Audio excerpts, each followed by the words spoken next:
There are moments when life pivots on the smallest things. A word, a glance, a correction made without thinking. Elara Moss had always believed that silence was safety, that keeping her head down, her voice soft, her presence unremarkable, would protect her from the world's sharper edges. She had spent 28 years perfecting the art of invisibility, working as a freelance editor from a cramped studio apartment in Brooklyn, surviving on instant ramen in the hope that one day her debt would stop growing. It never did. Her mother's medical bills had piled up like gravestones, each invoice another reminder that love, no matter how fierce, could not cure stage 4 cancer. Elara had spent 3 years watching her mother fade, and another year learning how to breathe without her. The debt collectors didn't care about grief. They called at dawn. They called at midnight. They called until her phone became a weapon she could no longer bear to hold. So she took the job. It was supposed to be simple. A one-time editing gig for a private client. Some businessman who needed a contract polished before a meeting. The pay was obscene. Enough to silence the collectors for 6 months. Enough to let her sleep without dreaming of eviction notices. She should have known better. The office was in Manhattan, tucked inside a building that didn't advertise its tenants.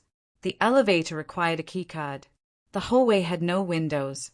When the doors opened, 2 men in black suits stood waiting, their eyes flat and unreadable. "Miss Moss." She nodded. "This way." They led her through corridors that smelled of leather and old money, past rooms where voices murmured in languages she didn't recognize. Her heels clicked against marble floors. Her heart hammered against her ribs. The conference room was vast and cold. A long table stretched beneath a chandelier that could have fed a family for a year. Men in tailored suits sat in silence, their faces carved from stone. At the head of the table, a man leaned back in his chair, his fingers steepled beneath his chin. Dante Caruso. She didn't know his name yet, but she would never forget the way he looked at her, as if she were a puzzle he hadn't decided whether to solve or discard. "Sit," one of the suited men said, gesturing to a chair halfway down the table. Elara Saturday. Her hands trembled as she opened her laptop. The contract appeared on her screen. 30 pages of legal jargon, dense and suffocating. She began to read. The room was silent except for the hum of the air conditioning and the occasional scrape of a chair. She felt their eyes on her, watching, waiting. She worked quickly, her fingers flying across the keyboard. Typos corrected, redundancies removed, clauses tightened. She was good at this. It was the one thing she had never doubted about herself. And then she saw it. A sentence near the end of page 12. A grammatical error so glaring it made her wince. Asterisk, the party whom receives said assets. Asterisk. Whom? Not who. Her finger hovered over the trackpad. She should let it go. It wasn't her place to. But she couldn't. Before we go on, tell us, where are you watching from? Drop it in the comments below. Excuse me. Her voice cut through the silence like a blade. Every head turned. The man at the head of the table, Dante, raised one dark eyebrow. His gaze locked onto hers, and for a moment, the air seemed to thin. Yes. His voice was low, smooth, dangerous. Elara swallowed. Page 12. Line 18. It should be who receives, not whom. The subject is performing the action, so the nominative case applies. Silence. Absolute. Crushing. Silence. One of the men at the table shifted uncomfortably. Another cleared his throat. Dante didn't move. He simply stared at her, his expression unreadable. And then his lips curved. Not a smile. Not quite. Something sharper. Something that made her stomach twist. Everyone out. The words were soft, but they carried the weight of a command that could not be questioned. Chairs scraped. Footsteps echoed. Within seconds, the room emptied, leaving only Elara and the man whose name she still didn't know. He stood slowly, his movements deliberate. He walked toward her, each step measured, unhurried. He stopped at the edge of the table, his hands resting on the polished wood. "What's your name?" "Elara." Elara Moss. Elara. He tested the word, as if tasting it. Do you know who I am? She shook her head. His smile deepened. Good. That means you're either very brave or very foolish.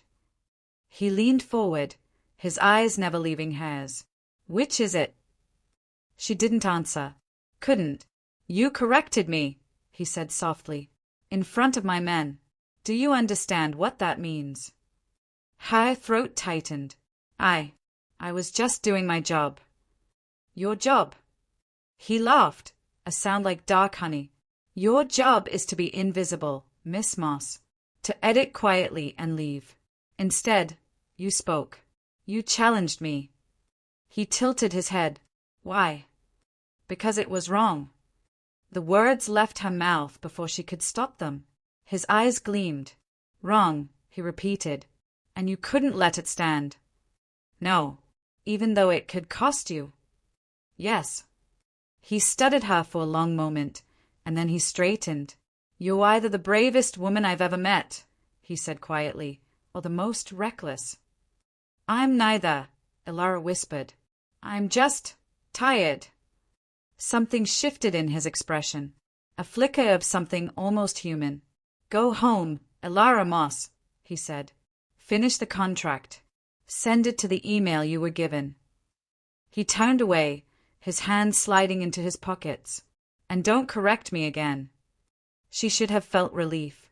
Instead, she felt the weight of his gaze long after she left the room. She should have known then that some corrections cannot be undone, that some men do not forget, that Dante Caruso was not a man who let things go. 3 days later, her phone rang. An unknown number. She answered. Miss Moss. His voice was unmistakable. We need to talk. About what? About the fact that you're being followed. Her blood turned cold. What? You have 2 choices, Dante said calmly. You can go home, lock your doors, and hope they don't find you. Or you can let me protect you. Protect me? From what? From the men who don't appreciate being corrected. Her hands shook. I don't understand. You will, he said softly. A car is waiting outside your building. Get in, or don't. But choose quickly, Elara. Time is a luxury you no longer have. The line went dead. She looked out her window. A black car idled at the curb. And in that moment, Elara Moss made the choice that would unravel everything she thought she knew about safety, control, and the man who spoke her name like a promise. She grabbed her coat, and she walked toward the car. There are decisions we make in desperation that feel like survival. Elara told herself that as the car pulled away from her building, as the city blurred past tinted windows, as the driver, silent, stone-faced, navigated streets she didn't recognize, she told herself she had no choice. But deep down, beneath the fear and the pounding of her heart, she knew the truth. She could have stayed. She could have locked her door, called the police, pretended that Dante Caruso's warning was a lie. But she didn't, because somewhere in the 3 days since she'd corrected his grammar, since she'd seen his smile and felt the weight of his gaze, something had shifted inside her, a crack in the armor of invisibility she'd spent years perfecting. He had seen her, and she had wanted to be seen. The car stopped in front of a building she didn't recognize, sleek, modern, towering above the streets like a fortress. The driver opened her door without a word. She stepped out into the cool night air, her breath misting in front of her. This way, Miss Moss. A woman in a sharp black suit appeared beside her, gesturing toward the entrance. Elara followed, her legs moving on autopilot, her mind racing. The elevator ascended in silence. 30 floors, 40, 50. When the doors opened, she stepped into a penthouse that didn't feel real. Floor-to-ceiling windows overlooked the city, lights glittering like fallen stars. The furniture was minimal, expensive, designed to intimidate.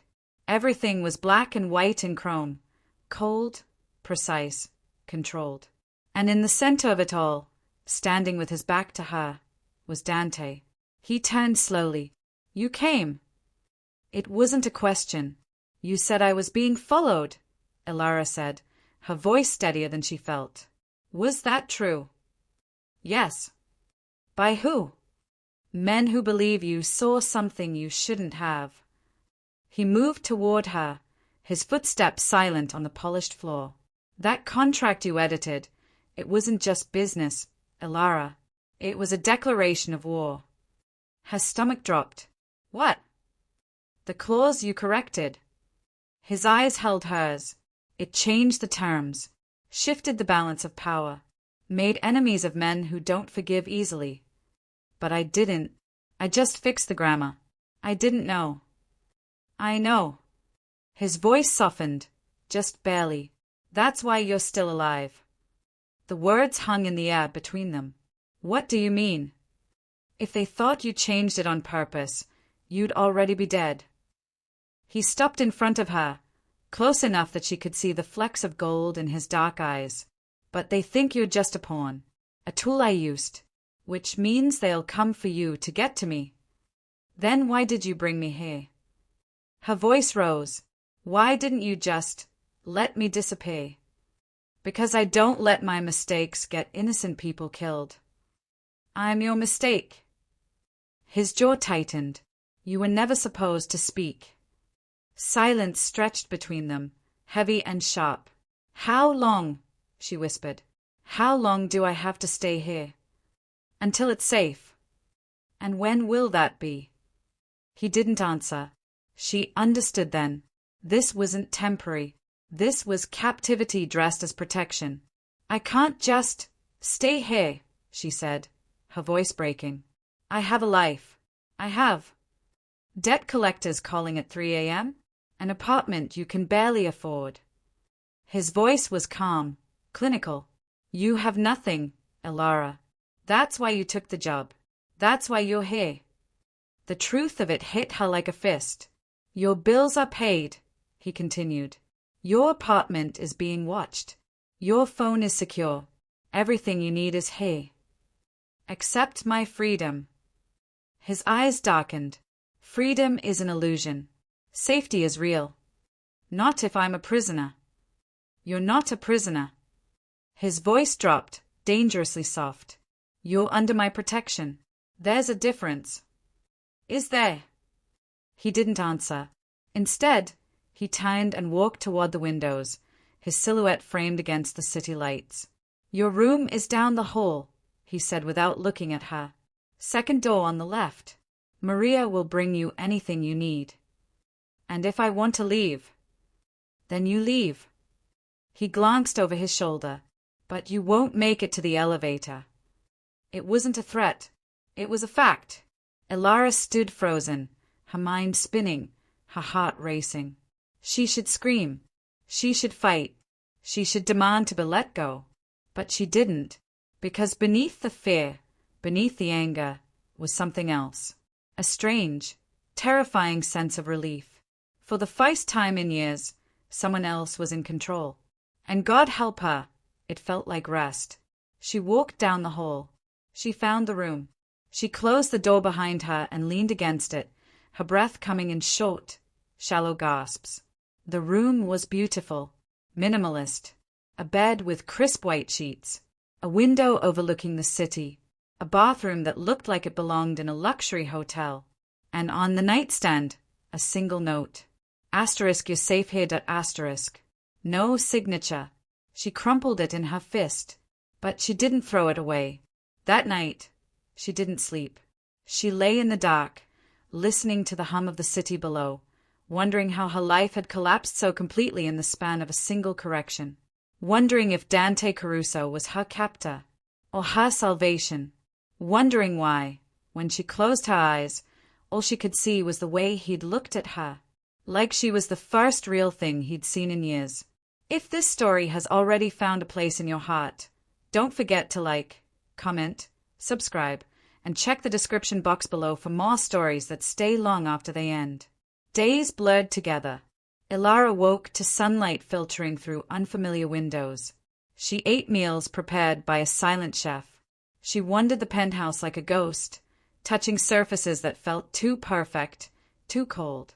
Dante was rarely there, but his presence lingered. In the books on the shelves, philosophy, history, poetry. In the scent of expensive cologne that clung to the air. In the way the staff moved around her with quiet deference, as if she was something fragile that might shatter. She tried to work, opened her laptop, stared at editing projects she could no longer focus on. Her clients stopped calling. Her world shrank to the size of a penthouse prison. And every night, when the city lights blinked on and the darkness pressed against the windows, she heard his footsteps in the hall. He never came to her door, but she knew he was there, watching, waiting, keeping her safe from a danger she couldn't see. On the fifth night, she couldn't stand it anymore. She opened her door and walked into the main room. He was standing at the windows, a glass of whiskey in his hand, his tie loosened, his shirt sleeves rolled up. He didn't turn. "You should be sleeping," he said quietly. "I can't." "Why not?" "Because I don't know if I'm safe or trapped."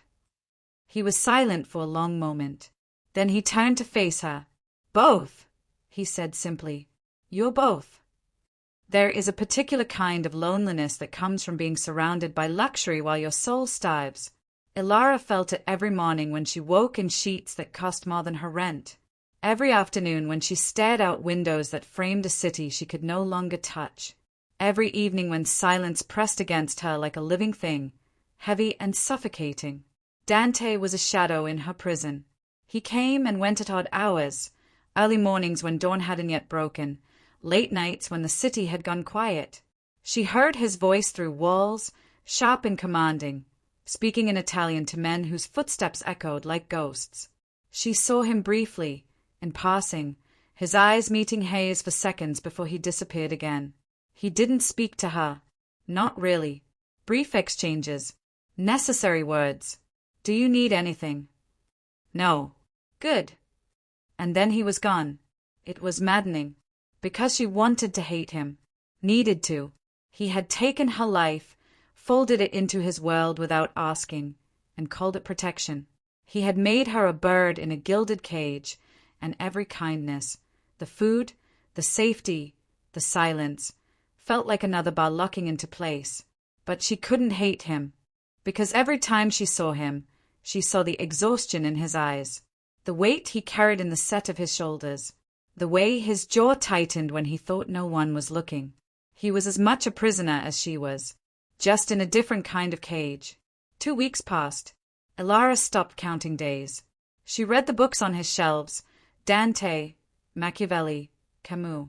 She found annotations in the margins, written in a hand that was both elegant and harsh. Questions posed to no one. Thoughts left unfinished. She began to understand him through the words he'd left behind. Asterisk, we are all capable of becoming monsters. Asterisk. Asterisk, is power a choice or a sentence? Asterisk. Asterisk, who watches the watchman? Asterisk. He was haunted. By choices. By blood. By the weight of a name that demanded more than he could give. She didn't know why that mattered to her, but it did. One night, she found him on the balcony. The air was cold, sharp enough to sting. He stood at the railing, his hands braced against the metal, his gaze fixed on the city below. She hesitated, then stepped outside. He didn't turn. "You shouldn't be out here," he said quietly. "Neither should you." A ghost of a smile touched his lips. "Probably not." She moved to stand beside him, keeping a careful distance between them. The city sprawled beneath them, endless and indifferent. "Do you ever regret it?" she asked. "Regret what?" "This life." He was silent for so long she thought he wouldn't answer. Then, softly, every day. The admission hung between them, raw and unexpected. "Then why do you stay?" "Because leaving doesn't erase what I've done." He turned to look at her, and for the first time, she saw past the armor, saw the man beneath the monster. "Blood doesn't wash off, Elara. It stains." "Then why protect me?" Her voice broke. "Why bring me into this if you hate it so much?" His eyes held hers, dark and endless. "Because you reminded me," he he said quietly, that there are still people in this world who care about the difference between asterisk who asterisk and asterisk whom did asterisk a pause. People who care about getting things right, even when it costs them. That's a stupid reason to save someone. Maybe. His lips curved, but it's mine.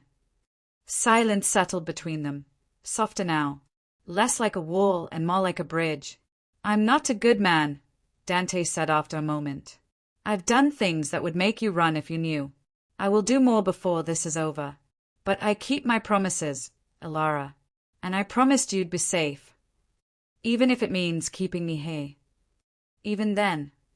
She should have been angry, should have fought, but all she felt was a strange, aching understanding. He was trying to save her the only way he knew how, by locking her away from the world he'd built. How long? She whispered. How long until I can leave? He looked at her for a long moment, and she saw something flicker in his eyes. Something that looked like regret. I don't know, he said honestly, but I'm working on it. She nodded slowly. They stood in silence, the cold air wrapping around them, the city lights blinking like distant stars. And for the first time since she'd stepped into his world, Elara felt something other than fear. She felt seen. If you've ever felt torn between fear and love, you'll understand her. Remember to like, comment, subscribe, and check the description box below. Your support keeps stories like this alive. The next morning, everything changed. Elara woke to shouting. She bolted upright, her heart pounding, and stumbled out of bed. Voices echoed through the penthouse, sharp, angry, violent. She pulled on a robe and stepped into the hall. The main room was chaos. 3 men stood facing Dante, their suits rumpled, their faces flushed with fury. One of them, older, silver-haired, cold-eyed, jabbed a finger at Dante's chest. You think you can just take what's ours and walk away? Dante's voice was ice. I took nothing. The contract was clear. The contract was sabotaged. The contract was poorly written. By who? The man stepped closer. By the little editor you're hiding upstairs. Elara's blood froze. Dante's expression didn't change. She had nothing to do with this. Convenient. The man's smile was cruel. Bring her down. Let's see what she knows. No. The word was a command. Absolute. Final. The man laughed. You think you can protect her? You think you're untouchable, Caruso? I think, Dante said softly, that you should leave before I remind you why people fear my name. The temperature in the room dropped. The silver-haired man's smile faded. He looked at Dante for a long moment, then nodded slowly. We'll be back, he said. And when we are, she won't be your problem anymore. She'll be ours. He turned and walked toward the elevator, his men following. The doors closed. Dante stood perfectly still, his hands clenched at his sides. Then he turned and saw her standing in the hallway. Their eyes met, and in that moment, Elara understood. She wasn't just in danger. She was the danger. Her presence in his world had tipped the balance, made enemies, drawn blood. And now, everyone would pay for her correction, including him. I'm sorry, she whispered. Dante's jaw tightened. Don't be. They are going to kill me. No. His voice was steel. They are not. You can't protect me forever. I don't need forever. He moved toward her, his gaze fierce. I just need long enough. For what? To end this. And in that moment, Elara realized the truth. Dante Caruso wasn't just protecting her. He was going to war. For her. There are moments when you realize you've stopped being a bystander in your own life. When you understand that the world has shifted beneath you, and there is no going back to who you were before. Elara felt it the morning after the men left. Felt it in the way Dante moved through the penthouse with a new kind of urgency. Felt it in the phone calls that came at all hours, voices low and clipped. Felt it in the tension that coiled through every room like smoke. War was coming, and she was the reason. She tried to make herself small again, invisible, the way she'd been her whole life. But Dante wouldn't let her. "Stop hiding," he said one evening, finding her curled in the corner of the library, a book open but unread in her lap. "I'm not hiding." "Yes, you are." He leaned against the doorframe, his arms crossed. "You think if you take up less space, this will all disappear. Won't it?" "No." His voice was firm. "You're part of this now. Pretending otherwise won't change that. I didn't ask for this." "Neither did I." He moved into the room, his footsteps soft. "But here we are." She looked up at him, this man who had taken her life and turned it inside out, and felt something crack open inside her chest. "Why are you doing this?" she whispered. "Why risk everything for someone you barely know?" He was silent for a long moment. Then he crouched in front of her, his eyes level with hers. "Because I've spent my entire life protecting people who would sell me out for the right price," he said quietly. "And you corrected my grammar." A ghost of a smile. "Maybe I wanted to protect someone who actually gave a damn about getting things right." Her throat tightened. "That's still a stupid reason." "Probably." He stood. "But it's the only one I have." He left her there, in the library, surrounded by books and silence. And Ilara finally understood. She wasn't just a problem to be solved. She was a choice he kept making, over and over, even when it cost him. The days grew darker. Dante's men moved through the penthouse with weapons barely concealed. Conversations happened in languages she didn't understand, but the meaning was clear in the tension of their shoulders, the sharpness of their eyes. Something was building, something inevitable, and Ilara felt it pressing against her like a storm waiting to break. She couldn't stay locked away anymore. One night, she found him in his office, a room she'd never entered before. The door was ajar. She pushed it open slowly. He sat behind a massive desk, papers spread before him, a gun lying casually within reach. His shirt was unbuttoned at the collar, his sleeves rolled up, his hair falling across his forehead. He looked up when she entered. "You shouldn't be in here." "I'm tired of being told where I should and shouldn't be." His eyes narrowed. "Ilara." "No." She stepped into the room, her heart pounding. "You said I'm part of this, so stop treating me like I'm breakable." He leaned back in his chair, studying her. "You are breakable. So are you." His lips twitched. "Fair point." She moved closer, stopping at the edge of his desk. "Tell me the truth," she said. "What's going to happen?" He was silent. "Then, they're going to come for you. Not tonight. Maybe not tomorrow. But soon. And you." "I'm going to stop them." "How?" "By doing what I do best." His voice was cold, controlled. "By being the monster they fear." She flinched. He saw it. "That's what you need to understand, Ilara." He stood, moving around the desk to stand in front of her. "I'm not a hero. I'm not going to save you with honor and righteousness. I'm going to save you with blood and fear and violence." He leaned closer. "And you need to decide if you can live with that." Her breath caught. "Can you?" she whispered. Something shifted in his expression. Something raw. "I don't have a choice." "Yes, you do." "No." His voice dropped. "I stopped having choices the day I was born into this name.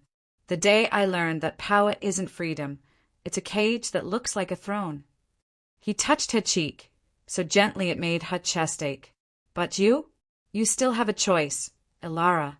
You can leave. Walk away. Find a life where men like me don't exist." "And if I don't want to?" The words hung between them, fragile and dangerous. His eyes searched hers. "Then you're more foolish than I thought." "Maybe." She held his gaze. "Or maybe I see something you don't." "And what's that?" "That you're not just the monster." Her voice shook. "You're also the man who annotates philosophy books and protects people who correct his grammar. You're both, Dante. And I don't know which one you hate more. Silence. Absolute. Crushing. And then he kissed her. Not gently. Not carefully. Like a man who'd been holding back for too long. His hands tangled in her hair, pulling her closer, and she gasped against his mouth, her hands fisting in his shirt. The kiss was desperate, hungry, tasting of whiskey and something darker, something that felt like goodbye. When he pulled back, his breathing was ragged. That, he said roughly, was a mistake. Probably. I can't do this. Can't give you what you deserve. I'm not asking you to. Then what are you asking for? She looked at him, this man who was trying so hard to be a villain while saving her life, and felt the last of her armor crack apart. I'm asking you to stop pretending you don't feel this too. His jaw clenched. He stepped back. Get some sleep, Elara. Tomorrow, everything changes. He turned away, his shoulders rigid, and she knew. The storm was here. If your heart's racing too, take a breath, and don't forget to like, comment, subscribe, and check the description box below for more unforgettable love stories. That night, she lay awake, her lips still burning, her mind spinning. She had crossed a line. They both had, and there was no going back. Somewhere in the darkness, she heard a door close, heard footsteps retreat, and wondered if Dante Caruso was lying awake too, haunted by the same impossible choice, to push her away, or to pull her closer and watch the world burn. There is a particular kind of waiting that feels like drowning, where every breath is conscious, every heartbeat loud, every second stretched into eternity. Elara lived in that waiting for 3 days after Dante kissed her. He avoided her, not obviously. He was still there, in the penthouse, in the shadows, issuing orders to men whose names she didn't know. But he didn't look at her, didn't speak to her unless absolutely necessary.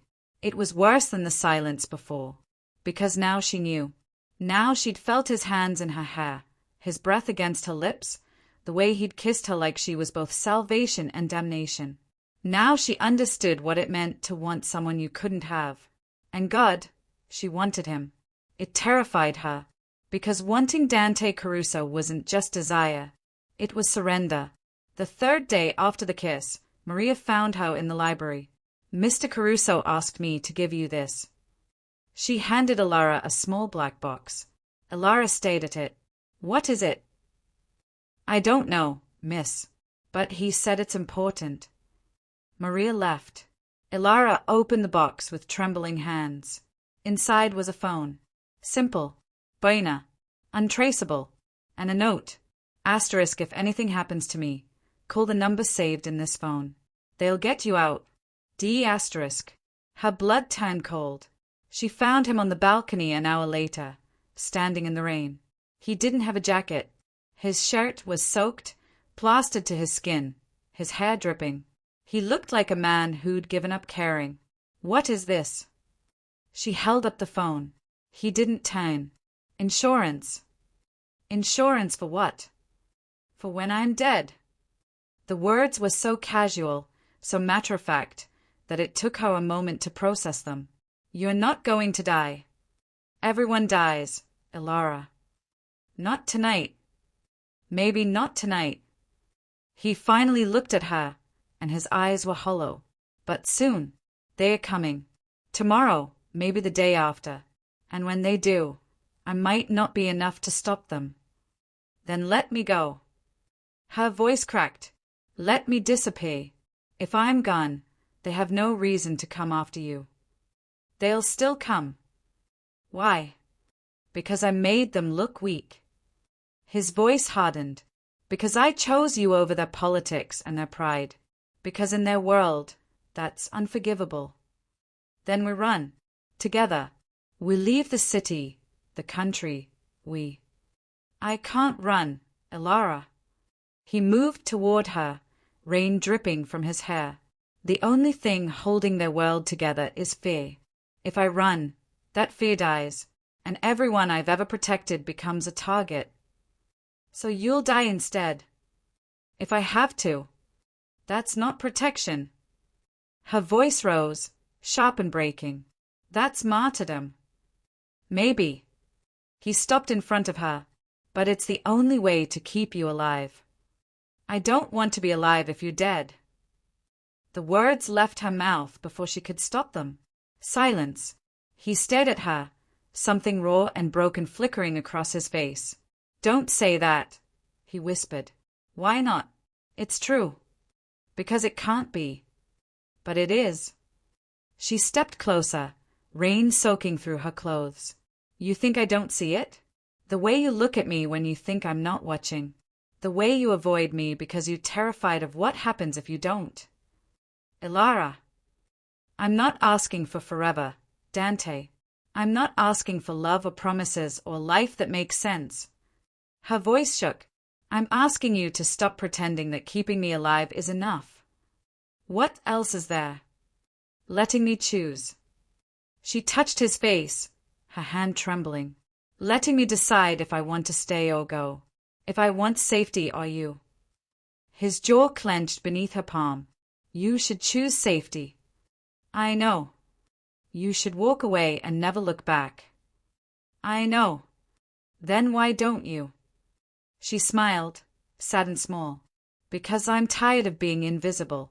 And you see me, Dante. Even when you don't want to. Even when it scares you. You see me. His hand came up to cover hers, pressing her palm against his cheek. I see you, he whispered. God help me, I see you. And then he kissed her again, not like before. This time it was slow, deliberate, achingly tender. His hands cupped her face like she was something precious, something he was terrified of breaking. The rain fell around them, cold and relentless, but she felt only heat, the heat of his mouth, his body, the way he held her as if letting go would kill him. When he pulled back, his forehead rested against hers. This doesn't end well, he murmured. I know. I can't promise you tomorrow. I'm not asking for it. Then what are you asking for? She opened her eyes, meeting his gaze. Tonight, she whispered. Just give me tonight. Something broke in his expression, and he nodded. He took her hand and led her inside, through the penthouse, past rooms filled with shadows and silence, until they reached his bedroom, a space she'd never seen before. It was stark, minimal, a bed with dark sheets, a window overlooking the rain-slicked city. Nothing personal except a single photograph on the nightstand, a woman with kind eyes and a boy who looked too serious for his age. My mother, Dante said quietly, following her gaze. She died when I was 12. I'm sorry. So am I. He touched the frame gently, then turned to her. She used to tell me that the world wasn't cruel, people were. That we had a choice, every day, to be better than what we were born into. Do you believe that? I used to. His voice was barely audible. Before I learned that choices are luxuries, and some of us are born without them. Elara moved closer, her hand finding his. You have a choice right now. He looked at her, and for the first time, she saw fear in his eyes. Not of death, of this, of her, of the softness she offered in a life built on sharpness. I don't know how to do this, he admitted. Neither do I. I don't know how to be gentle. Then don't be. His eyes darkened, and he kissed her again, harder this time, his hand sliding down her back, pulling her against him. She gasped, her fingers fumbling with the buttons of his soaked shirt, needing to feel his skin, needing to know he was real. They fell onto the bed in a tangle of limbs and desperation, shedding clothes between kisses, between breaths, between whispered words that felt like confessions. And when he finally moved over her, when the bodies came together in a way that felt both inevitable and impossible, Elara understood. This wasn't just physical. This was them choosing each other, even knowing it was reckless, even knowing it would cost them. Afterward, they lay in silence, his arm around her, her head on his chest, listening to the steady rhythm of his heartbeat. I wish I'd met you in another life, he said quietly. What kind of life? One where I wasn't this. He paused. One where I could give you more than borrowed time. This is enough. It shouldn't be. She tilted her head to look at him. But it is. He kissed her forehead, soft and lingering. And in that moment, surrounded by darkness and rain and the weight of everything they couldn't say, Elara felt something she hadn't felt in years. Peace. Before we close this chapter, take a moment, like, comment, subscribe, and check the description box below. Every small gesture helps the next story find its way to you. But peace, like safety, is an illusion. And illusions shatter. The men came at dawn. Elara woke to the sound of breaking glass. She bolted upright, her heart slamming against her ribs. Dante was already out of bed, pulling on pants, grabbing the gun from the nightstand. "Stay here," he ordered. "Dante. Stay. Here." He was gone before she could argue. She heard voices, shouting, the crack of gunfire. Her hands shook as she pulled on his shirt, her mind racing, terror flooding her veins. She should hide. She should call the number on the phone he'd given her. But she couldn't move. Because if he died out there, if those men took him from her after she'd finally found something worth holding onto. Another gunshot. A scream. Silence. Her breath stopped. And then Dante appeared in the doorway, blood on his hands, his face pale. "We need to go. Now." "What?" "They're not alone. There are more coming." He grabbed her hand. "We have to move." They ran through the penthouse, past bodies she didn't look at, past broken glass and bullet holes and evidence of violence she couldn't process. The elevator was compromised. They took the stairs. 30 floors. Her legs burned. Her lungs screamed. But Dante's hand never left hers. They burst out into the parking garage, and a black SUV screeched to a halt in front of them. The driver, one of Dante's men, threw open the door. "Get in." They dove inside. The SUV peeled out just as more men appeared, guns raised, shots ricocheting off the metal. Elara's ears rang. Her vision blurred. Dante pulled her against him, his arms wrapping around her, shielding her with his body. "You're okay," he murmured. "You're okay." But she wasn't, because she understood now. This was never going to end. Not with safety, not with peace, only with blood. And she had to decide if loving Dante Caruso was worth drowning in his war. There are moments when the world narrows to a single choice.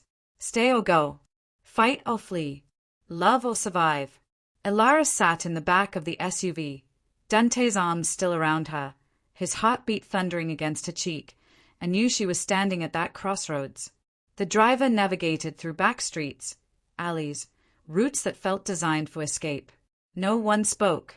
The only sound was the engine's growl and the ragged breathing of people who'd just outrun death. "Where are we going?" Elara finally whispered. "Somewhere safe," Dante said. "Nowhere is safe." His arms tightened around her. "I know." They drove for 2 hours, leaving the city behind, heading toward mountains that rose like dark teeth against the dawn sky. The SUV finally stopped in front of a cabin, small, isolated, hidden among trees that blocked out most of the light. "Everyone out," the driver said. They climbed out on shaking legs. Dante's men formed a perimeter, weapons drawn, eyes scanning the forest. Dante took Elara's hand and led her inside. The cabin was Spartan. A single room with a bed, a table, a fireplace. No luxury, no comfort, just survival. He closed the door behind them, and finally let himself break. Not loudly, not dramatically, just a slow exhale, his shoulders dropping, his hands trembling as he ran them through his hair. "How many?" Elara asked quietly. "How many what?" "How many men died?" His jaw clenched. 3 of mine, 7 of theirs. "Because of me." "No." His voice was sharp. "Because of them. Because they value pride more than life." "But I'm the reason." "You're the excuse." He turned to face her. "If it wasn't you, it would have been something else. A shipment, a territory, a insult. Men like them don't need real reasons to go to war, Elara. They just need permission. She wrapped her arms around herself, suddenly cold despite the warmth of the cabin. What happens now? Now. He moved to the window, peering through the curtains. Now we wait. Figure out our next move. And then I end this. By killing them. If I have to. And if you can't. Her voice rose. What if there are too many? What if? Then I die trying. The words were so calm, so final, that they stole the air from her lungs. That's not a plan, she whispered. That's suicide. It's the only plan I have. No. She moved toward him. No, you could run. We could disappear. Change our names. Leave the country. And then what? He turned to face her, his eyes blazing. We spend the rest of our lives looking over our shoulders, wondering if today is the day they find us. That's not freedom, Elara. That's a slower death. But we'd be alive. Would we? His voice softened. Or would we just be breathing? The question hung between them, heavy and impossible. Because he was right. Running wasn't living. It was just delaying the inevitable. I'm tired, Dante said quietly. I'm so goddamn tired of this life. Of the violence and the fear and the constant calculation of who to trust and who to kill. He looked at her, and his expression was raw. But I'm not tired of you. Her throat tightened. Then choose me, she whispered. Choose me over this war. Over your pride and your name and everything that came before. It's not that simple. It is. She stepped closer. You said people have choices. So choose, Dante. Choose something other than death. He stared at her for a long moment. Then he cupped her face in his hands. You make it sound easy, he murmured. It could be. No. He kissed her forehead. It couldn't. Because even if I choose you, they won't stop. They'll hunt us. Kill everyone we love. Bind down everything we build. That's what men like them do. Then we fight. You're not a fighter, Elara. Maybe not. She held his gaze. But I'm not running either. Not anymore. Something shifted in his expression. Pride. Respect. And something that looked terrifyingly like hope. You're insane, he said. Probably. She smiled, small and sad. But I learned from the best. He kissed her then, soft and desperate, like a man drowning who'd just found air. And when he pulled back, his eyes were clearer. If we're doing this, he said quietly, if we're really fighting back, then you need to understand what that means. I understand. No, you don't. His voice hardened. It means blood. It means making choices that will haunt you. It means becoming someone you never thought you'd be. He searched her eyes. It means becoming like me. She didn't flinch. Then teach me. The days that followed were brutal. Dante taught her how to shoot, how to hold a gun, how to aim, how to breathe through the recoil. Her hand shook at first. Her shots went wide. But she practiced until her palms bled, until the weight of the weapon felt familiar, until she could hit the target more often than not. He taught her how to think like them, how to anticipate moves, read body language, understand the brutal logic of men who valued power over life. He taught her how to survive in a world that wanted her dead, and she learned, not because she wanted to, but because the alternative was watching him die alone. At night, they lay together in the small bed, their bodies pressed close, whispering plans and contingencies and all the ways this could go wrong. Do you regret it? He asked one night. Coming into my world. She was quiet for a moment. I regret the pain, she said finally. The fear, the violence. But I don't regret you. You should. Why? Because I've ruined you. His voice was thick with something that sounded like grief. You were invisible, safe, And I made you a target. No. She turned to face him in the darkness. You made me seen. There's a difference. He pulled her closer, his lips against her hair. If we survive this, he murmured, I'm going to spend the rest of my life trying to give you a better one. And if we don't, then at least we had this.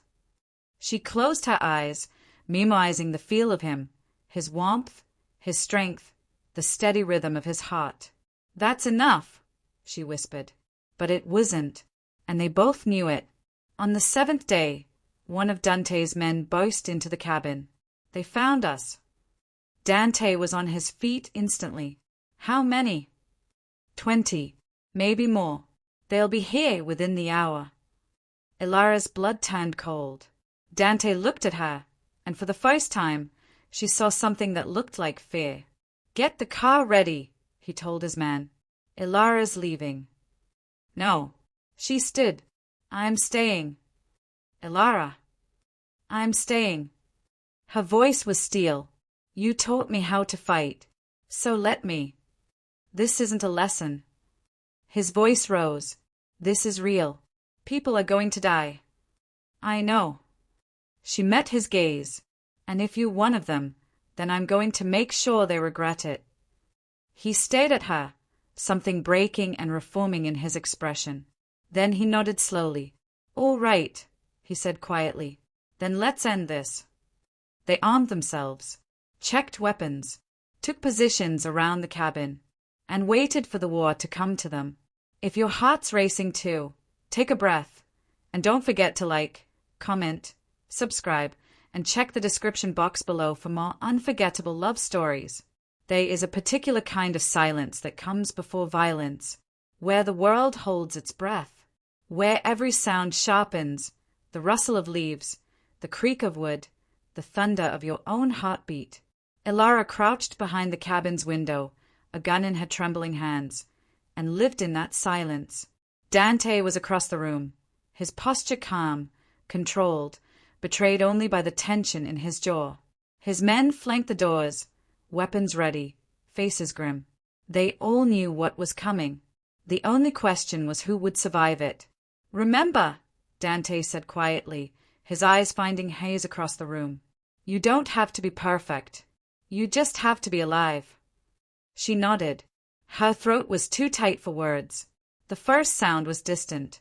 Engines. Growing closer. Then silence again. Then footsteps. Dante held up his hand. Counted down with his fingers. 3, 2, 1. The cabin exploded into chaos. Windows shattered. Bullets tore through wood. Men shouted in Italian, in English, in languages that blurred together into a symphony of violence. Ilara fired. Once. Twice. Her hands shook so badly she couldn't tell if she hit anything. Stay down. Dante's voice cut through the noise. She ducked as bullets whined overhead, splintering the wall behind her. One of Dante's men went down. Then another. The odds were impossible. But Dante moved through the chaos like he was born for it, firing, reloading, issuing orders with a calm that felt inhuman. He was a force of nature, precise and lethal, every movement calculated. And Ilara watched him become the monster he'd warned her about. A man crashed through the window beside her. She didn't think, just raised the gun and fired. He dropped. Her stomach lurched. She'd killed someone.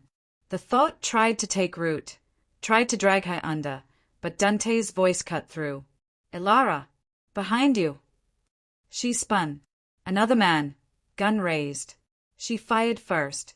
He fell, and something inside her hardened. This wasn't about morality anymore. This was about survival. The battle lasted 15 minutes. It felt like hours.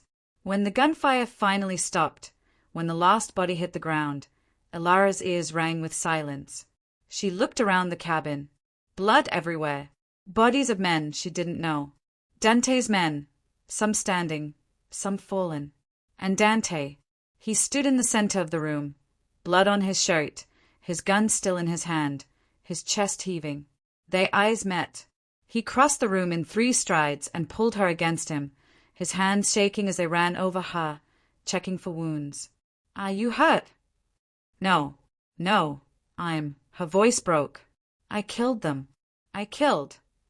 I know. His arms tightened around her. I know, but you're alive. That's what matters. Is it? She pulled back to look at him, tears streaming down her face. Is it enough? Because I don't feel alive, Dante. I feel like I just lost something I can't get back. His expression cracked. I'm sorry, he whispered.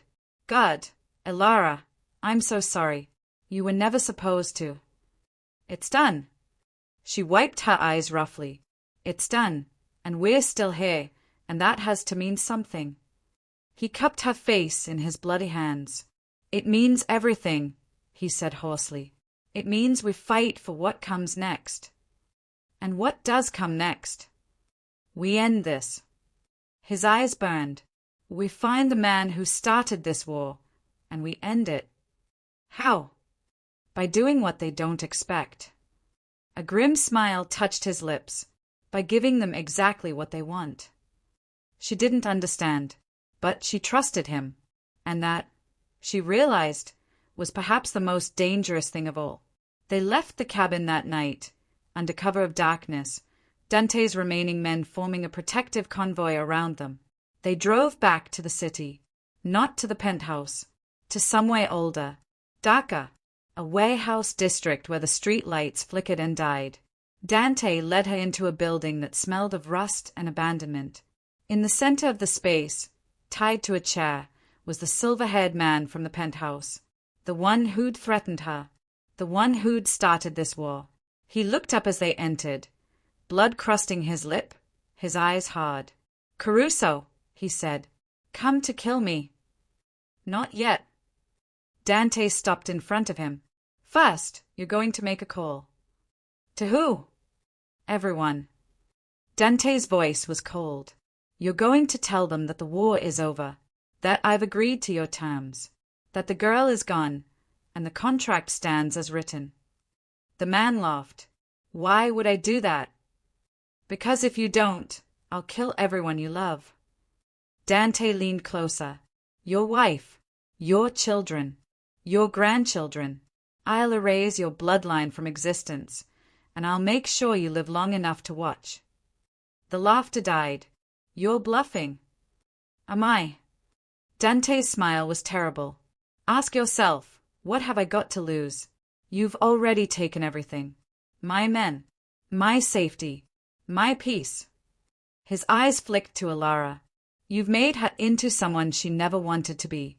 So tell me, what's stopping me from burning your entire world to the ground? Silence. The silver-haired man's face paled. You'll let me live? He finally asked. I'll let you walk out of this building, Dante said. What happens after that depends on whether you keep your word. And the girl? Stays with me. They won't accept that. They will. Dante's voice hardened. Because you're going to tell them that she's under my protection, that anyone who touches her answers to me, and they remember what happens to people who cross me. The man stared at him for a long moment, then nodded slowly. Give him a phone, Dante ordered. One of his men stepped forward, holding out a cell. The silver-haired man took it, made the call, spoke the words Dante demanded, and when it was done, when the lie had spread through the city's underworld like a virus, Dante cut him loose. Go, he said simply. The man stumbled toward the door, then paused. This isn't over, Caruso. Yes, Dante said quietly. It is, because if it's not, you'll find out exactly how far I'm willing to go to protect what's mine. The man left, and Elara finally breathed. Will it work? She asked. For a while. Dante turned to her. Long enough for us to disappear. Disappear. We can't stay here, Elara. Not anymore. This city, this life, it's over.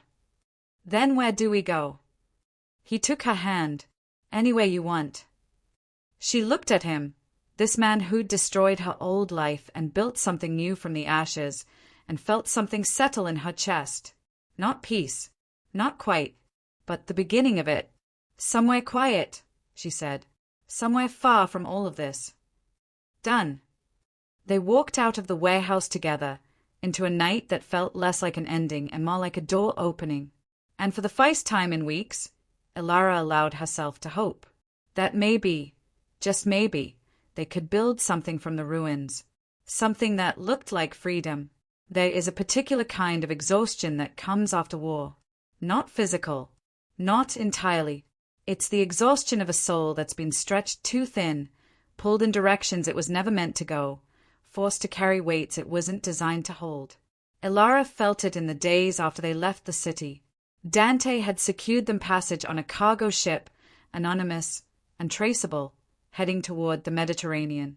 They spent 2 weeks at sea, in a cramped cabin that smelled of salt and diesel, watching the horizon stretch endlessly in all directions. They didn't talk much.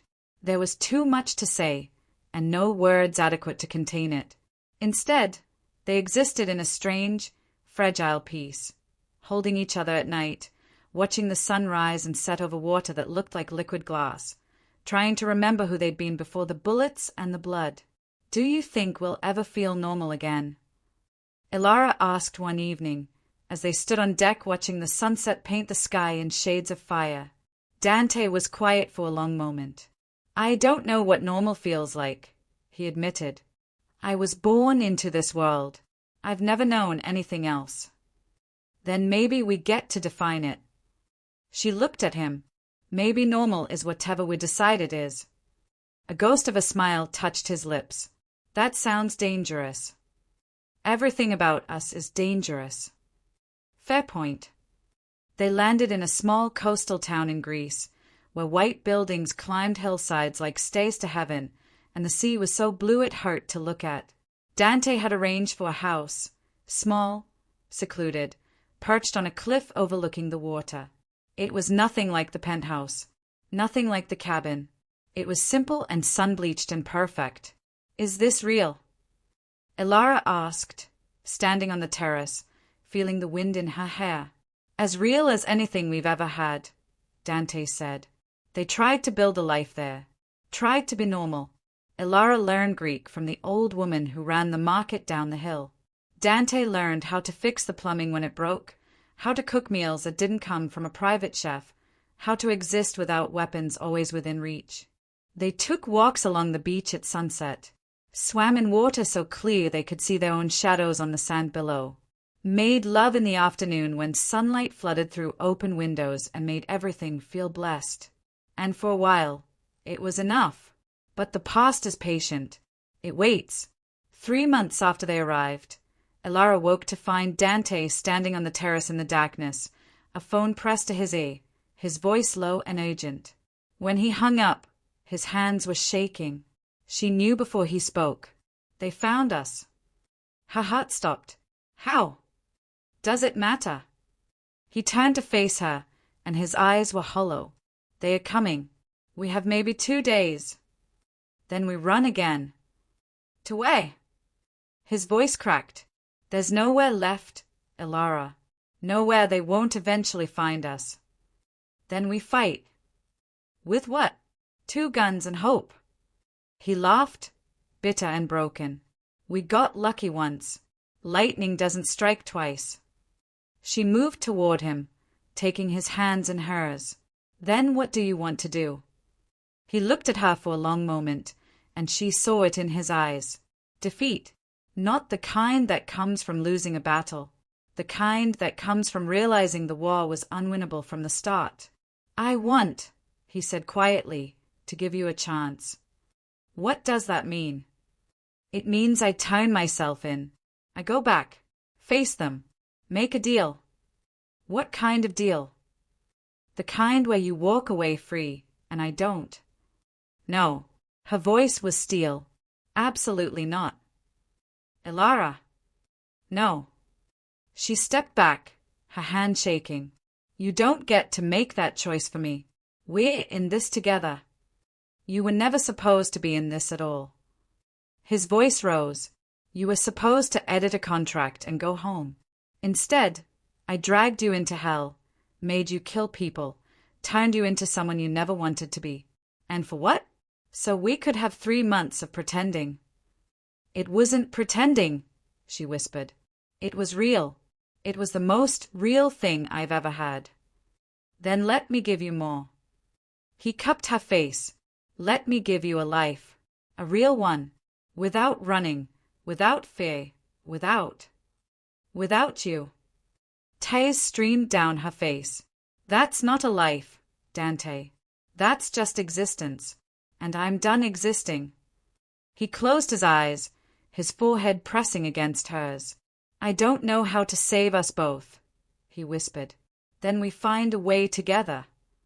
They stood there in the darkness, holding each other, the sea crashing against the rocks below, the future pressing down on them like a weight that could crush mountains.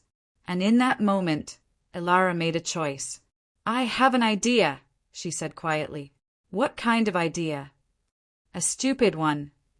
She pulled back to look at him. The kind that probably won't work. But it's the only one I've got. Tell me. She took a breath. We give them what they really want. They want me dead. No. Her eyes held his. They want power, control, fear. They want to win. She paused. So we let them. Understanding dawned slowly in his expression. You want to fake my death. I want to make them believe they've won, she corrected. Make them think you're gone, that their world is safe again. And then we disappear for real. No half measures. No looking back. They'll want proof. Then we give it to them. Her voice steadied. We stage it. Make it convincing. Bloody. Public enough that they can't question it. And you? I'm the grieving lover who watched you die. Her lips curved, sad and determined. I'm the broken woman who's no longer a threat. I go home, resume my life, and they forget I ever existed. And we never see each other again. The words hung between them, devastating and final. Not never, Elara whispered. Just, not for a long time. A year, maybe 2. Long enough for the heat to die down, for them to move on to new wars. She touched his face, and then we find each other again. Dante stared at her, something breaking and reforming in his eyes. You'd wait for me. I'd wait forever. Elara. I love you, she said, the words tumbling out before she could stop them.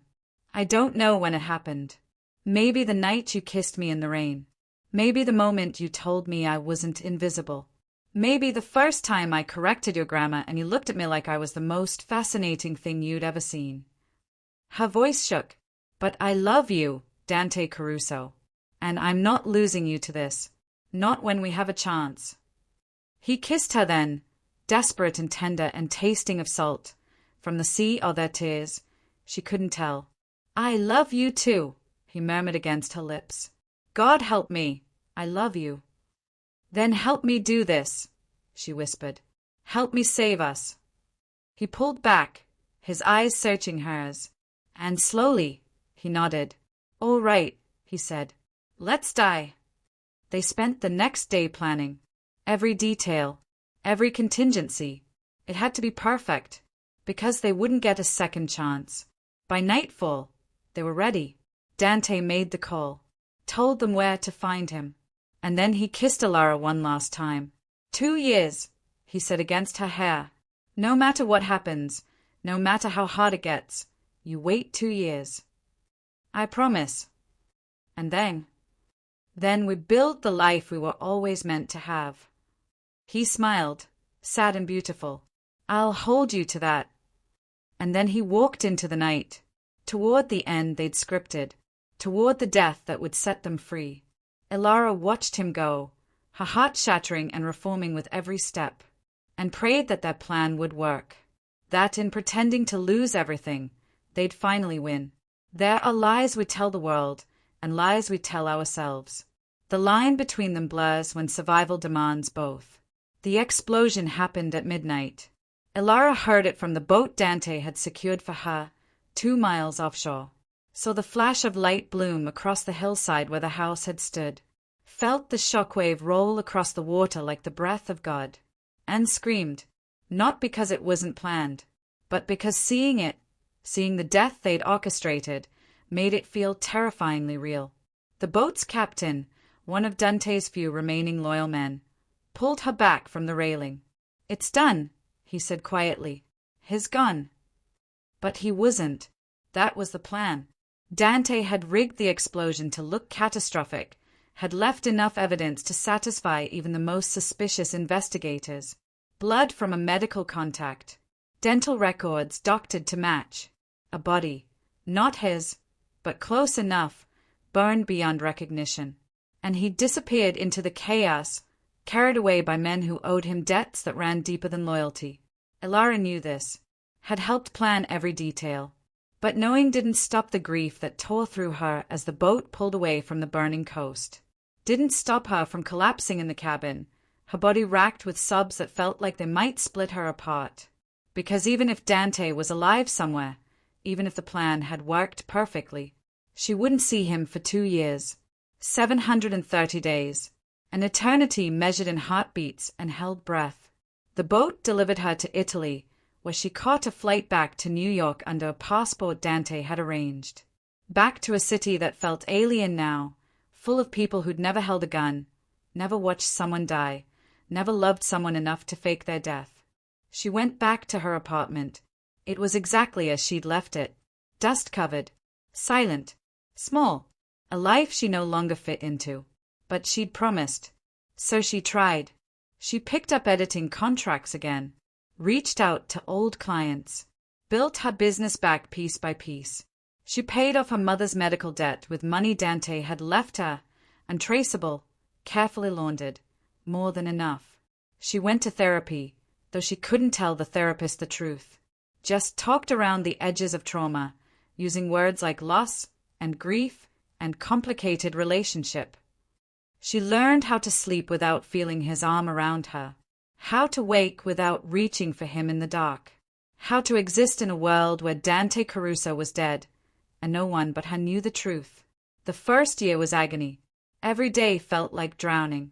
She'd find herself picking up her phone to call him, then remembering, would cook dinner and set 2 places at the table before catching herself, would wake from dreams where he was alive and whole, only to crash back into reality's jagged edges.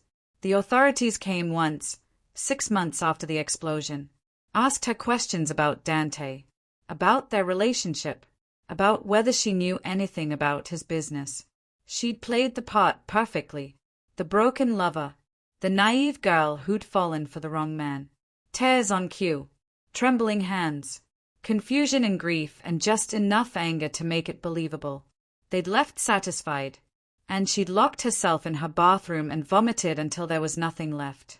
But she kept the promise, didn't try to find him, didn't reach out, didn't leave any trail that could lead back to the truth. She became invisible again. But this time, it was armor, not surrender. The second year was different. The grief dulled to an ache she carried like a stone in her chest. She learned how to smile again, how to laugh at jokes, how to go through the motions of living without it feeling like a betrayal. She made friends, careful ones, surface ones, people who knew her as the quiet editor who'd lost someone once and didn't like to talk about it. She moved to a better apartment, one with windows that let in light, one that didn't smell like the past. She started writing, not editing, but creating. Stories about people who'd survived impossible things. Love that persisted through darkness.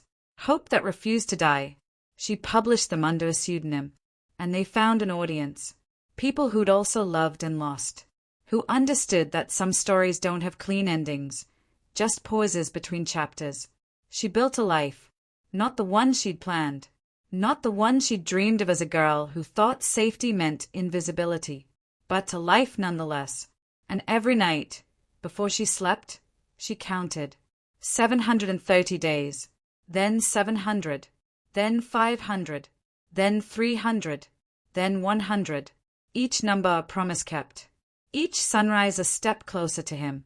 She didn't know if he was counting too. Didn't know if he was alive, if the plan had held, if the men who'd wanted him dead had truly believed the lie. She had to trust. And trust, she'd learned, was its own kind of courage. The last month was the hardest, because hope, when it's close enough to taste, becomes almost unbearable. She found herself standing at windows, staring at strangers, wondering if any of them were him in disguise. She checked her email obsessively, though they'd agreed, no contact until the 2 years were up. She barely slept, barely ate, just existed in a state of suspended anticipation, wound so tight she thought she might shatter. And then, finally, the day arrived. 2 years. Exactly. She woke before dawn, her heart hammering, her hands shaking as she dressed. The plan had been simple. If he was alive, if it was safe, if they'd truly won, he would be waiting. Not in New York. Too dangerous. But in the place where it had all started to fall apart and come together simultaneously. The small coastal town in Greece. The house on the cliff, or what remained of it. She'd booked the flight weeks ago. Now she boarded the plane with nothing but a small bag and a heart full of desperate, terrified hope. The flight was endless. She couldn't read, couldn't sleep, couldn't do anything but count the minutes until landing. When the plane finally touched down in Athens, she felt like she might crawl out of her own skin. She rented a car, drove the familiar roads toward the coast. The town hadn't changed. White buildings, blue sea, old women selling olive oil and honey. She drove up the winding road to the cliff and stopped. The house was still there, not the burned ruin she'd expected, but rebuilt. Smaller, simpler, but whole. Her heart stopped. She got out of the car on trembling legs, walked up the stone path. The door was unlocked. She pushed it open, and there, standing at the window overlooking the sea, his back to her, was Dante. He turned slowly. For a moment, they just stared at each other. 2 years of distance collapsed into nothing. "You came," he said, his voice rough with emotion. "I promised." "So did I." He crossed the room in 3 strides and pulled her into his arms, and Elara broke. Tears she'd been holding for 2 years flooded out, her body shaking against him, her hands fisting in his shirt like if she let go, he'd disappear again. "I'm here," he murmured into her hair. "I'm here. It's over. We're safe." "Are we?" she gasped between sobs. "Are we really?" "Yes." He pulled back just enough to cup her face, his own eyes wet. "The man who wanted me dead died 6 months ago. Heart attack. The others have moved on to new wars. They think I'm gone. They've forgotten." His thumbs brushed away her tears. "We're free, Elara. Finally free." She couldn't speak, could only pull him down and kiss him with 2 years of longing and grief and hope poured into a single touch. When they finally broke apart, both breathing hard, he pressed his forehead to hers. "I counted every day," he whispered. "So did I. There were moments I almost broke, almost came for you. Why didn't you?" "Because you deserved better than a life spent running, and I promised I'd give you that." She laughed, the sound caught between a sob and joy. "You're an idiot." "Probably." He smiled. "But I'm your idiot." "Yes," she said fiercely. "You are." They spent that first day relearning each other. Not physically, not yet. Just existing in the same space again. Talking, touching, making sure the other was real.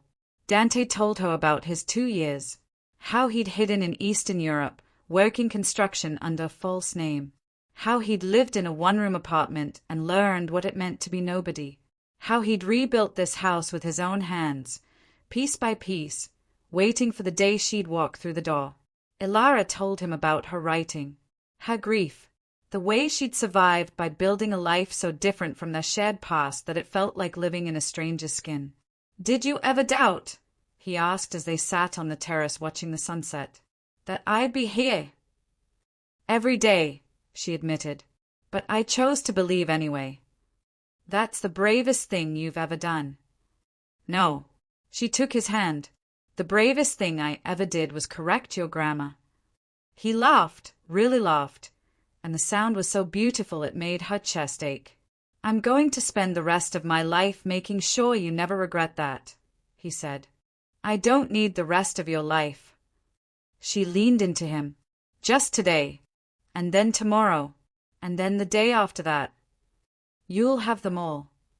They sat in silence as the sun melted into the sea, painting the sky in shades of gold and rose and violet. And for the first time in 2 years, Elara felt whole. Not because the past had been erased, but because they'd survived it. Together, even when apart. And now, finally, they could begin. Before we close this chapter, take a moment, like, comment, subscribe, and check the description box below. Every small gesture helps the next story find its way to you. That night, they made love slowly, tenderly, relearning the geography of each other's bodies. And afterward, wrapped in sheets that smelled of salt and sun, Dante pulled her close. "Marry me," he whispered. She went still. "What?" "Marry me." He propped himself up on one elbow, his eyes serious. "Not because it makes sense, not because we've earned it, but because I want to choose you every day for the rest of my life. Officially, completely." Tez pricked her eyes. "That's the worst proposal I've ever heard." "Is that a yes?" "Obviously." He kissed her, smiling against her lips. "No ring." "We'll get one tomorrow." "No bended knee." "I'll do it properly later. Right now, I just needed to ask." She laughed, the sound free and light. "Yes," she said again. "Yes, I'll marry you, Dante Caruso." "Not Caruso anymore," he said softly. "That name is dead, burned with the house." "Then who are you?" "Whoever we decide." He touched her face. "We get to start over. New names, new life, new everything. What should we call ourselves?" He thought for a moment. "Something that means hope. Or freedom. Or second chances." They fell asleep still discussing it, tangled together, the sea singing its endless song beyond the window. And in the morning, when Elara woke to sunlight and the warmth of Dante beside her, she finally understood. This was the life she'd been fighting for. Not perfect, not without scars, but real, and hers, and worth every moment of pain it had taken to reach it. There are endings that feel like beginnings, where the weight of the past finally settles into something you can carry, where the future stops being a threat and becomes a possibility, where love transforms from survival into choice. Elara and Dante lived in that space now. They married 3 months later, in a small ceremony on the cliff overlooking the sea. No guests, no family, just an elderly priest who asked no questions and blessed them in Greek that they only half understood. They exchanged simple rings, spoke vows they'd written themselves, promised to choose each other every day in the quiet ways that mattered. And when the priest pronounced them married, when Dante kissed her with the sea wind in their hair and the sun on their faces, Elara felt something click into place, a sense of rightness that had nothing to do with perfection and everything to do with truth. They took new names, Andreas and Elena Petrikis, simple, common, invisible in the best way. They built a life that was deliberately small. Dante, Andreas now, started a carpentry business, building furniture by hand. His clients were locals, people who appreciated craftsmanship, who didn't ask questions about his past. Elara, Elena, continued writing under her pseudonym. Her stories found a larger audience. A publisher reached out. She signed a book deal. They bought a small boat and learned to sail. Spent mornings on the water, evenings in their garden, nights wrapped around each other. They made friends slowly, carefully. The baker who always saved them the best bread. The fisherman who taught Andreas to mend nets. The school teacher who invited them to town festivals. They learned Greek fluently, started speaking it at home. Let the old languages fade like scars that healed. And slowly, painfully, beautifully, they healed too. The nightmares came less frequently. The hypervigilance softened. Elara stopped flinching at loud noises. Dante stopped checking windows compulsively. They learned how to be normal, or their version of it, which looked like long silences that felt comfortable, like arguments about whose turn it was to cook, like lazy Sunday mornings and inside jokes and the 1,000 tiny rituals that make a shared life. One evening, 2 years after they'd married, Elara found Dante standing at the bedroom window, staring out at the darkening sea. "What are you thinking about?" she asked, wrapping her arms around him from behind. "How strange it is," he said quietly, "to be happy." She understood immediately. "Do you feel guilty?" she asked. "Sometimes." He turned in her arms. "For the life we have when so many people didn't make it. For being Andreas when Dante was a monster. You were never just a monster. I was enough of one." She touched his face. "Then let Andreas be enough of something else. Enough good to balance it. Enough real to make it matter." He closed his eyes, leaning into her touch. "How did I deserve you?" "You didn't." She smiled. "But you chose me anyway. And I chose you back. That's what matters." He kissed her forehead, soft and lingering. "I love you, Elena Petrikis." "I love you too, Andreas." The names felt right now. Felt like armor and freedom simultaneously. They went to bed that night with the windows open, the sea breeze cooling their skin, the sound of waves a lullaby. And Elara thought about how far they'd come. From a conference room where she'd corrected grammar to this small house where she corrected nothing, accepted everything, and found peace in the imperfection. 6 months later, Elara realized she was pregnant. She stood in their bathroom, staring at the test, her hands shaking, her heart racing. They'd never talked about children, never planned for them. Their life had been about survival first, healing second. There'd be no room for thoughts of future generations. But now, staring at those 2 lines, she felt something shift. A door opening to a future she hadn't dared imagine. She found Dante, Andreas, in his workshop, carefully sanding a chair leg, with shavings curling at his feet. "I need to tell you something," she said. He looked up, immediately alert. "What's wrong?" "Nothing's wrong." She stepped into the workshop, the scent of wood and varnish familiar and comforting. "But something's different." He set down his tools, giving her his full attention. She took a breath. "I'm pregnant." Silence. His face went completely blank. Then emotions flickered across it too fast to track. Shock, fear, joy, terror, wonder. "Yo." He couldn't seem to finish the sentence. "About 6 weeks, I think." He crossed to her in 2 strides, his hands hovering over her stomach like he was afraid to touch. "Are you? How do you feel?" "Terrified," she admitted. "But also happy. I don't know how to be a father. I don't know how to be a mother." They stared at each other. Then, simultaneously, they laughed. Not because it was funny, but because it was absurd and perfect and exactly like them, to stumble into parenthood as clueless as they'd stumbled into everything else. "We'll figure it out," Elara said. "Like we figured out everything else." Exactly like that. He pulled her close, his hand splayed protectively over her still flat stomach. "I'm going to be terrible at this," he murmured. "Probably." She smiled against his chest. "But you'll try. That's all that matters." "I don't want to pass on the darkness." "Then don't." She pulled back to look at him. "You're not Dante Caruso anymore. You're Andreas Petrikis, a carpenter, a husband, and soon, a father. That's who this child will know. And if the past catches up, then we deal with it together." Her voice firmed. "But we don't let fear steal this, Andreas. We've sacrificed enough. This is ours." He nodded slowly, then kissed her with a tenderness that made her chest ache. "We're having a baby," he whispered, wonder in his voice. "We're having a baby." Their daughter was born on a spring morning when the sea was calm and the sky was impossibly blue. They named her Sophia, wisdom, a name that felt like a prayer for who she might become.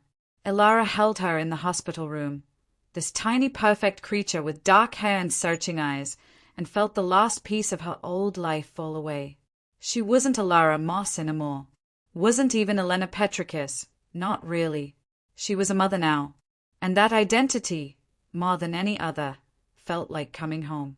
Dante, Andreas, held Sophia with trembling hands, his eyes wet, his expression soft with an emotion Elara had never seen before. Complete, unguarded love. "Hello, little one," he whispered. "I'm your papa, and I promise, I will never let the darkness touch you." Elara's throat tightened, because she knew he meant it, knew he would spend the rest of his life keeping that promise, even if it cost him everything. They brought Sophia home to the house on the cliff, introduced her to the sea, the sun, the simple, beautiful life they'd built. And as months turned to years, as Sophia grew from infant to toddler to a bright-eyed little girl who loved books and boats and the sound of her father's laugh, Elara watched Dante transform completely. The hardness melted away, the darkness receded. He became soft in ways she'd never imagined, patient with scraped knees, gentle with bedtime stories, endlessly creative with games that made Sophia shriek with laughter. He was a good father, not perfect. No one was, but present, loving, real. And Elara fell in love with him all over again, watching him be the man he'd never believed he could become. On Sophia's 3rd birthday, they threw a small party in their garden. The baker came, the fisherman, the school teacher, other families from town. Children ran through the grass. Adults shared wine and stories. Sophia, crowned with flowers, opened gifts with the solemn concentration of someone taking the task very seriously. Elara stood on the terrace, watching it all, feeling the warmth of the sun and the laughter and the sheer, impossible normalcy of it. Andreas came to stand beside her, his arm sliding around her waist. "What are you thinking?" he asked. "That I corrected your grammar," she said softly, "and it changed my entire life." He laughed. "Best correction I ever received. Best mistake I ever made." "It wasn't a mistake." He turned her to face him, his eyes serious. "It was the bravest thing you could have done. Speaking up, being seen. It saved both of us, Elena, even if we didn't know it yet." She touched his face, this man who had been a monster and a captor and a protector and a partner and a father, who had been all of those things and none of them, who was, simply, hers. "I would do it again," she whispered. "Every moment, every choice, every sacrifice. I would do it all again. Even the pain. Especially the pain." She smiled, "Because it led me here. To you. To her. To this life that shouldn't exist but does." He kissed her gently, thoroughly, while their daughter's laughter rang through the garden and the sea sang its eternal song. And when they pulled apart, Elara looked out at the life they'd built, imperfect, hard won, impossibly beautiful, and felt gratitude settle into her bones. Not for the easy path, but for the one they'd walked together, through fire and blood and grief and hope, through death and rebirth and everything in between, through corrections and choices and the terrible, wonderful courage of being seen. That night, after the guests had left, after Sophia was asleep in her bed, after the dishes were washed and the house was quiet, Elara and Andreas stood on their terrace one last time. The stars were bright overhead. The sea was dark and endless. The air smelled of jasmine and salt. "Do you ever miss it?" Elara asked. "Your old life?" "No," Andreas said without hesitation. "That life died in the explosion, and I've never mourned it. Not even a little.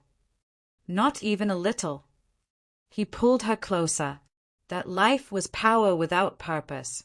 This is purpose without power, and I know which one makes me human." She leaned her head against his shoulder, feeling the steady rhythm of his heartbeat. "I think," she said softly, "that we got our happy ending." "Not an ending." He kissed the top of her head, just a beginning that took a while to arrive. They stood there as the night deepened, as the stars wheeled overhead, as the world continued its endless turning. Two people who had survived impossible things, who had died and been reborn, who had chosen each other again and again, even when it cost them everything, and who had finally found their way home. If stories like this linger in your heart long after they end, don't leave just yet. Like, comment, subscribe, and check the description box below, and let the next story find you when the night grows quiet again.